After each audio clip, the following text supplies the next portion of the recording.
The following episode contains graphic descriptions of torture and a brief description of a sex act.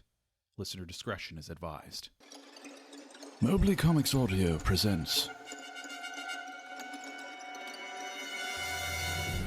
20,000 Leagues into Madness. Created by Brian Del Rio. Based on the works of Jules Verne and H.P. Lovecraft. Chapter 6. The Shadow of Innsmouth. Starring Brian Del Rio and Michelle Del Rio.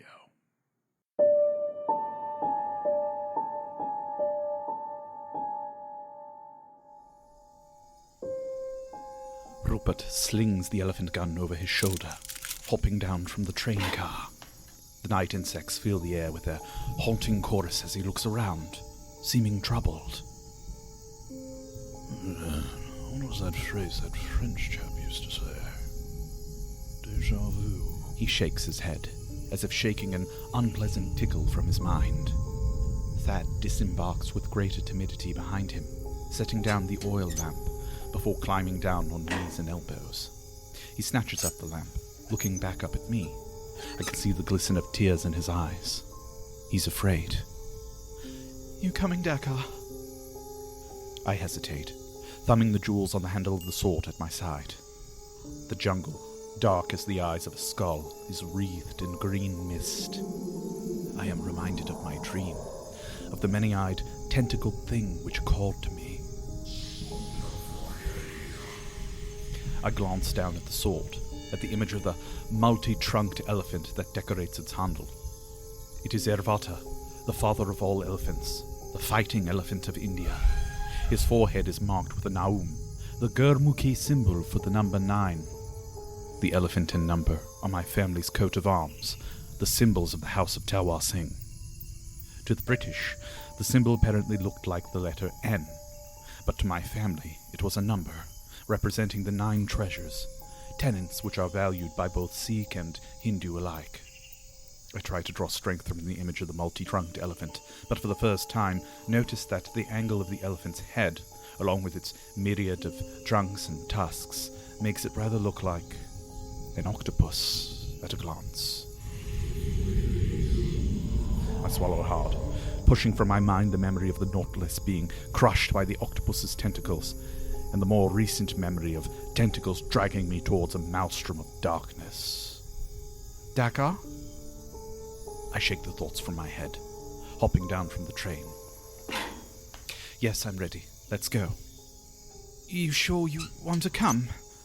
I nod grimly, shifting the heavy chain on my shoulder. A Sikh must always be ready to come to the aid of the defenseless. It's why we wear a kirpan. A what? A blade. Rupert stops and turns on his heels, nodding at me.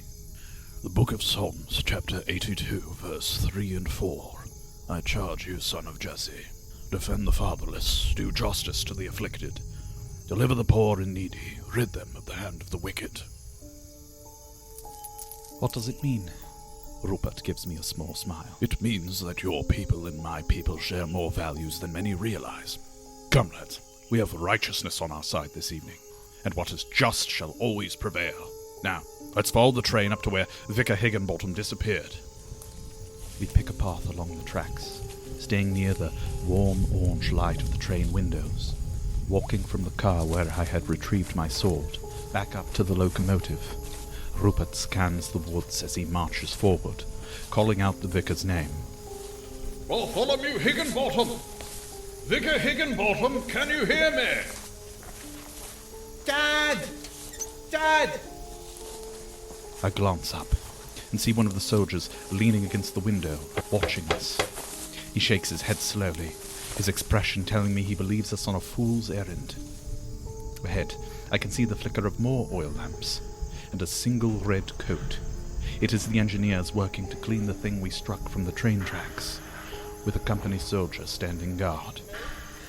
The car from which Vicar Higginbottom stepped out for air is near the engine, so we continue closer, scanning the jungle along the way. Dad! Thad sweeps the light of the lantern across the trees, which appear as the bones of a rib cage poking up from the swamp. As our trio nears the front of the train, I hear an agitated British voice.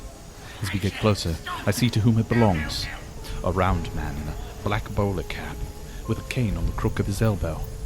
He has bushy sideburns, as red as the temper he's exhibiting. He hovers around the workers like a seagull harassing fishermen for scraps. No. Do you have the slightest idea of the value of the parts you're just casting into the swamp? The engineer rolls his eyes and digs his shovel into the mound of slime, heaving another dollop of sludge over his shoulder. I'm a naturalist, sir. I was sent to this dreadful heathen land to catalogue such finds. A giant slug covered in eyes. Think of the value to science, you gormless git. Are you dead from the neck up? Those ain't eyes. They're just pustules, like the ones on your mother's arse. Now piss off and leave me to me work. The engineer rolls his eyes and digs his shovel into the mound of slime, heaving another dollop of sludge over his shoulder. The spectacles on the man's nose twinkle as his face works in an expression of offence. You are hardly the expert here, sir. Hardly. The engineer launches more muck over his shoulder. Then be my guest and jaw some of the slug jelly yourself. My only job is to get these tracks and engine clean so we can get out of this damned swamp and make it to Calcutta. Our party stops so Rupert can ask the soldier standing guard about where Vicar Higginbottom was last seen. Thad stands close to Rupert, but I find myself lingering in the distance. An eerie wind moans through the trees, like a dead spirit flying through the night sky. A glisten of something near the tracks catches my eye. I slowly crouch, squinting to make out what it is. It is some of the flesh of the slug, covered in glittering gold-green pustules which, indeed, resemble eyes. My heart begins to race as I remember the eyes which surrounded the door. I find myself staring at the mass of slime, unable to look away, my heart pounding until one of the orbs blinks. I fall back on my bottom, gasping as I notice a small form beside me. It takes me a moment to realize that it's a British girl, presumably one of the train's passengers. She is maybe 7 or 8, with hair done in short braids which fall in loops over her ears. Her face is impossible to make out in the gloom, nearly as dark as the dress which adorns her small body. She's holding a doll of some kind, but I could not make out its shape. Do you want to play with me? In the dark? I ask, still sitting on the ground. Shouldn't you be on the train with your parents? No. Mother is fine with me playing in the dark. But it probably would be best if you stayed on the train. She turns from me, with an almost dreamlike swish of her small skirts. I finally stand up, sweeping the dirt off my bottom. I stare intently at the girl. What's that supposed to mean? And what kind of mother lets her girl play alone in the dark? The dark is lovely.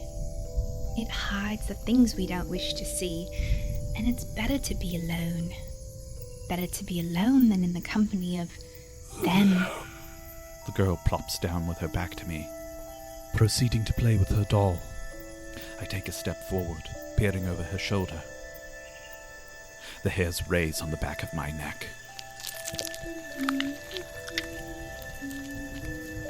That's why you should stay on the train. It's good not to see, because some things cannot be unseen. With growing horror, I realize the doll she's playing with is not a doll at all, but some kind of hideous tentacle blob. Her pale arms covered in red marks from its suction cups. My God, what are you... My head snaps toward Rupert, who's pointing a smoking gun at the trees. You saw that, right? Says Rupert to the company guard, who's now training his pistol on the trees. Sure did, Dad. Panther it looked like. Do you have an extra round, son? Not for an elephant gun. Damn. suppose one round is enough to take out an overgrown cat. He turns to me. Come, Prince Dakkar, we have a lead. The company chap was kind enough to point us in the right direction. Still shaken by the gunshot, I take a moment to compose myself. Right. But Rupert, shouldn't you tell this little girl to get back on the I turn back to where the girl was sitting, but find only a plot of grass at the edge of the train tracks. What are you going on about? Thad's father needs our help. Come. I linger a moment as Rupert leads the way into the jungle, looking back at the spot where I am certain I had just had a most unsettling conversation with a most unsettling girl. I turn from the spot, squeezing the sword with a shaking hand. Coming.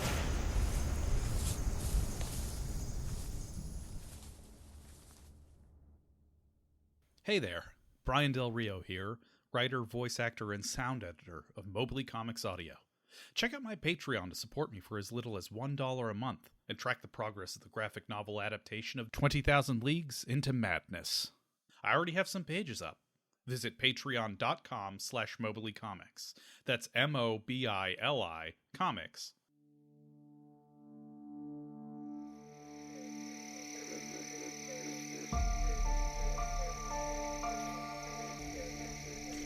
The bulk sucks at our feet, urging us to stop. The clawed branches of the trees tug at our clothes, trying to turn us back. Undeterred, we traipse into the dark swamp, its eerie green mist enveloping us. Rupert murmurs as he slogs through the muddy shallows. There is a tickle of memory at that word. What? I have been here before. Many years ago. Suddenly, the trees open up, and a small village appears before us, empty and overrun by vines. Naught but shadows and mist inhabit its streets. I was under the command of then Lieutenant Colonel Innsmouth. Good God. Of all the places for the train to break down. He shakes his head as we pass several stalls which had once belonged to loom workers. The looms appear to have been smashed. Rupert turns from the broken looms, lowering his face in shame. Be sure your sins will find you out. The Book of Numbers, chapter 23, verse 32, says Thad. What was Lachlan Innsmouth's business here? I ask, squeezing the handle of my sword as I survey the shadows. The elimination of any exports that could compete with those of the East India Company. As we proceed forward, the moonlight reveals a field to our right, blackened by fire. I linger a moment, staring out at the decades-old destruction. This was a cotton field. At last I remember. Kanakapur. This was that town. The one that used to export some of the finest rugs and bolts of cloth to all of Europe and Asia, before that Hindu cult took over. What was the name of those two deities they worshipped? We stop as a primitive wood statue appears in the square before us. Hideous in its simplicity, painted in what appeared to be blood, now dried and brown, with a pile of what looked to be small animal bones in front of it. Thad slowly approaches the pile with his lantern, dropping into a squat. Innsmouth. Such was his cruelty, and they deified him. Innsmouth? The Hindus here actually worshipped him. I recoil, imagining how such blasphemy would offend my devout mother. Rupert stares at the crude wooden idol. They worshipped him as a kind of devil, yes. We stripped them of all their means of industry, of survival. Robbed the Ganges to feed the Thames. Thad jumps back from the pile. Christ alive! These are human finger bones! Thumb bones, says Rupert gravely. That was when I noticed the British bayonet sticking up from the dirt beside the bones.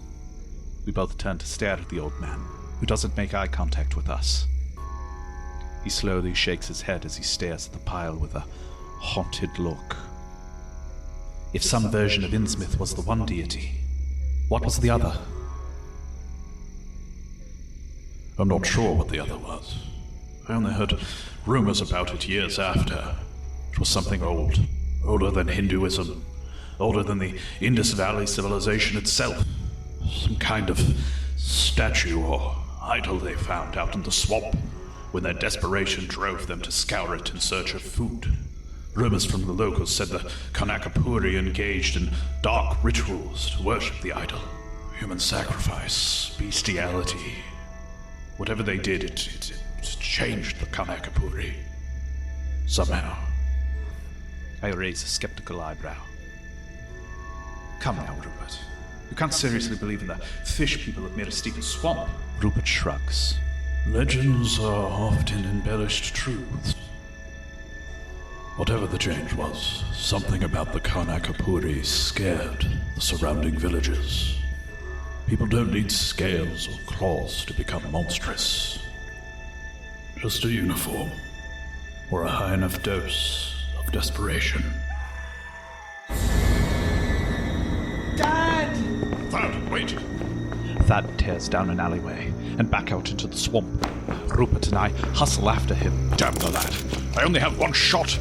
This gun is good for taking out a single animal, not a group of angry natives.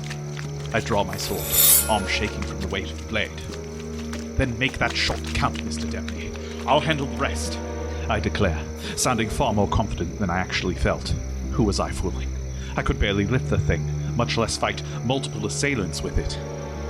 We splash into the bog after Thad, pushing past dangling moss and vines, ignoring the vile things which slither past our submerged ankles and skitter up our wet legs as we wade through the water. Thad, wait! Rupert calls out in a hoarse whisper as we see red light begin to poke through the trees ahead and hear the ominous beat of drums. Shadows move back and forth amid the hellish glow, writhing, thrashing, and jumping as they move from right to left, from left to right. My blood runs cold as I hear their voices, braying and bellowing like beasts, as between frantic cries of pain and ecstasy they chanted.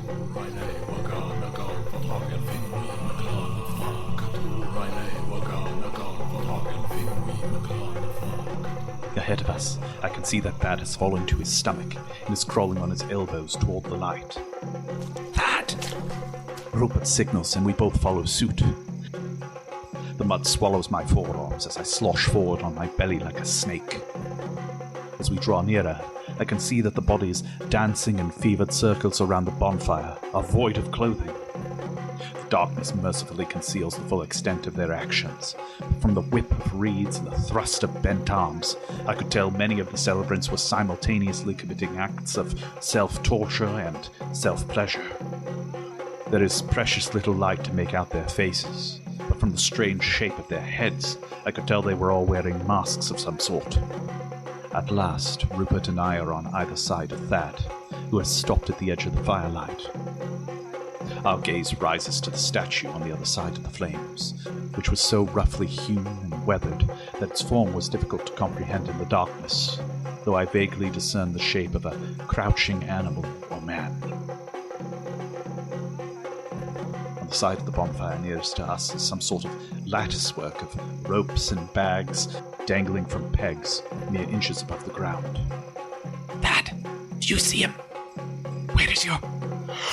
Oh my god! That's when we saw it. The thing spread across the ground wasn't ropes and bags. It was Thad's father. He lay spread eagle before the flames on his stomach, bound by his wrists and ankles, his back and ribs opened like a book. They had removed his lungs and hung them from pegs so that they were spread like wings from his mutilated back.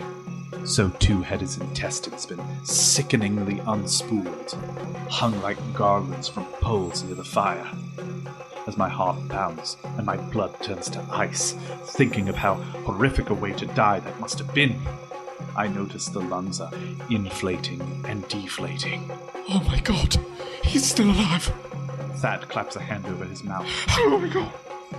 Bartholomew twitches and gurgles as a priest of some kind approaches, dropping into a squat in front of him. He points at an open Bible, set on a primitive stand before the vicar's face. The time has come. The sheriff sacrificed himself to stop your train, to deliver you and the book to us. I feel a chill run up my spine at the swamp priest's words. I knew which book he was talking about, and it wasn't the Christian Bible Bartholomew Higginbottom had taken with him as he had stepped out of the train earlier that evening.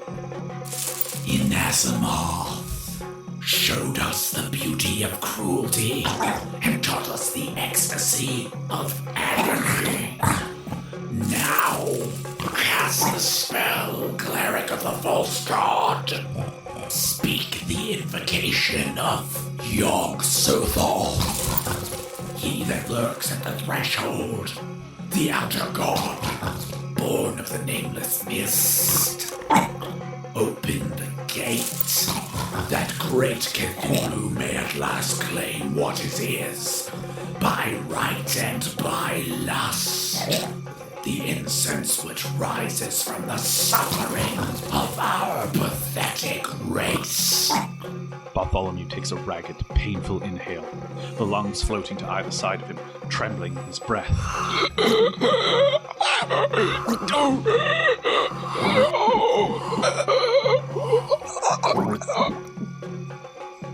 Rupert, please, we have to help him. Rupert sets a hand on Thad's shoulder. He looks him in the eye. Very well, Thaddeus. But you and Dakkar have done all you can do. Run. Back to the train. And don't look back. What are you talking about, Rupert? You said you would help. You said what is just will always prevail. Rupert gives the weeping boy a pained smile, and I can see the tears glistening in his eyes. I don't know if that's true anymore. But tonight at least, I can do my part to make it true. That's why you two are leaving, and I'm staying. Go. Be good, lads. Be good, lads. Cheerio. With that, the old conductor rises and makes his way through the trees, stepping into the firelight. The worshippers jump back as he emerges from the shadows, giving him just enough time to put the elephant gun to Bartholomew's head and pull the trigger.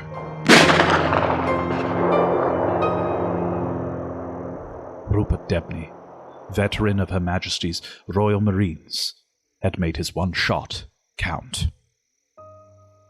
The blast of the elephant gun muffles Thad's cry of pain, and I clap my hand over his mouth, watching through eyes blurred with tears as the mob of worshippers pile onto Rupert.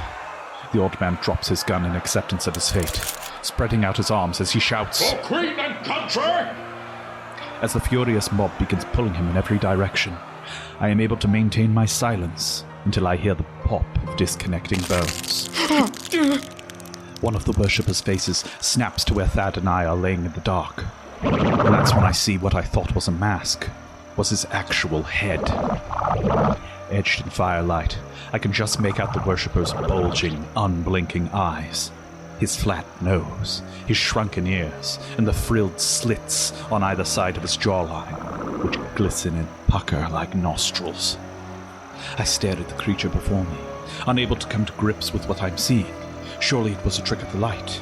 Surely I was overcome by fear, grief, and exhaustion. As it takes a tentative step toward us, I decide at last that we've lingered too long. I seize a fistful of Thad's shirt, launching him into motion with me. Run, Thad! Run!